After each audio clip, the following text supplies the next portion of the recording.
Hi, I'm LaShawn Trish, and I would like to know, how do you think we are portrayed on social media and on reality television? I'm currently watching the new season of Ayanla Fix My Life. It features three women from reality television, and one of the biggest trends that I noticed is that they're all broken. In some way, each and every one of them has been so hurt to the point where they were not able to heal. So now, let's talk to Ayanla. I also noticed that for 3 days last week, there was a special on the women, the victims of R. Kelly. One of the biggest trends were, to this day, they're all broken. So they have to learn how to heal. But they were broken and they were telling their stories. And then when social media started talking about it, social media was talking about broken women. At one point in my life, I wanted stardom. I didn't know how I wanted it. I know I wanted to be a writer, but more than being a writer, I wanted stardom. However, one thing I never want to be perceived at is broken. I have a love-hate relationship with brokenness when it's talked about with women and it gets on social media and it trends because it starts out as a healing process, but then it becomes a way for people to start throwing insults at things that they don't quite understand. For instance, with this whole R. Kelly situation, people started insulting the teenage girls or women who used to be teenage girls that dated older men instead of attacking the older men that were out looking for teenage girls to date. They were attacking these teenage girls and they were attacking grown women for once being those teenage girls. And then they started attacking women for still being for still putting themselves in situations where they look crazy because the men are messed up. I just don't understand it. It's like, I want to hear their stories. I want to hear their healing processes. I want to see them get through and overcome the situations that they're in. However, I hate seeing these people that don't understand and they open their mouths to throw insults at things that they really, really need to listen to stories instead of open their mouths first.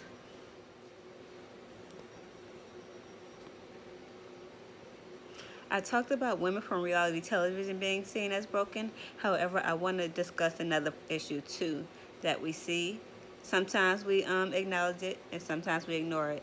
Well, it's social media. Social media can break you. Social media breaks you more than it helps you often. For instance, someone a couple years ago added me to these groups, and I guess she thought that it would be a good idea to help me network with more people, especially in the city of Houston. However, these people were not out for networking. They were out for having fun online. They were out for breaking people. In fact, every chance they got in these groups, they were breaking people. They claimed that they were good people. However, all they could do was throw insults at people. Mostly women. It was mostly women that were getting attacked. And anytime a woman was the one that was getting attacked, you couldn't help her. If you helped her, then you were on the line of attack too. It was just horrible. It was horrible, horrible, horrible. Other women would not defend these women. These other women stood in the background. They may have laughed. They may have said, oh, he's not that serious, blah, blah, blah, blah. But they didn't help. They just watched the other women get broken down. And that's a big problem on social media. You see these women get broken. However, I'm tired of it. I'm tired of sitting around and watching women get broken. Like, we gotta build. We gotta uplift each other. We gotta figure out how to do better. Especially if we want to have these discussions about what men do. We can't 5 minutes later sit around and laugh at a woman being attacked over her hair or over her makeup or over some petty little shit that really isn't even a problem. But because some men said it was a problem, we're laughing. We gotta stop that. I also want to talk about being an individual, having a unique mindset, and also growth. Because whether we know it or not, or whether we realize it or not, the people around us are growing. Just like we are growing, the people around us are growing. However, we may not always see it because we get lost in these new year, new me concepts, and we talk about goals that don't always get accomplished. However, there are goals that we have that do get accomplished. We just don't talk about them because they're not as big, they're not as noticeable. The only things that are noticeable are the big things. I want to start my own company and I want it running and I want to make $1,000,000. That doesn't get accomplished for everyone. However, there are little things. People, I actually saw someone on my friends list the other day. They said that they were going out to eat at a restaurant by themselves for the first time. In their 30s, they were going to eat at a restaurant for the first time. That was an accomplishment for them. At least I saw it as an accomplishment because not everyone can be alone.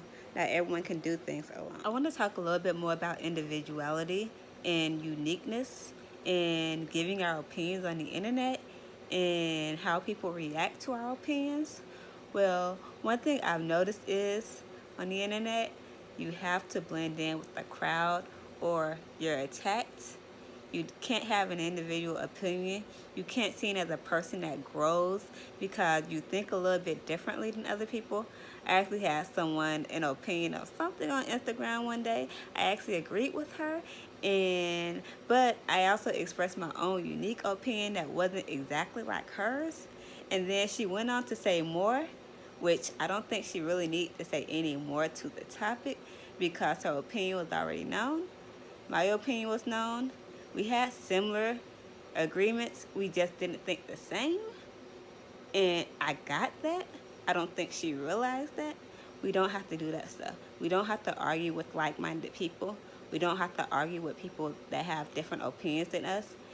We just have to listen. That's the biggest key that's missing on social media. We have to listen to each other. Also, I had this discussion with someone a while ago on R. Kelly and listening to his music.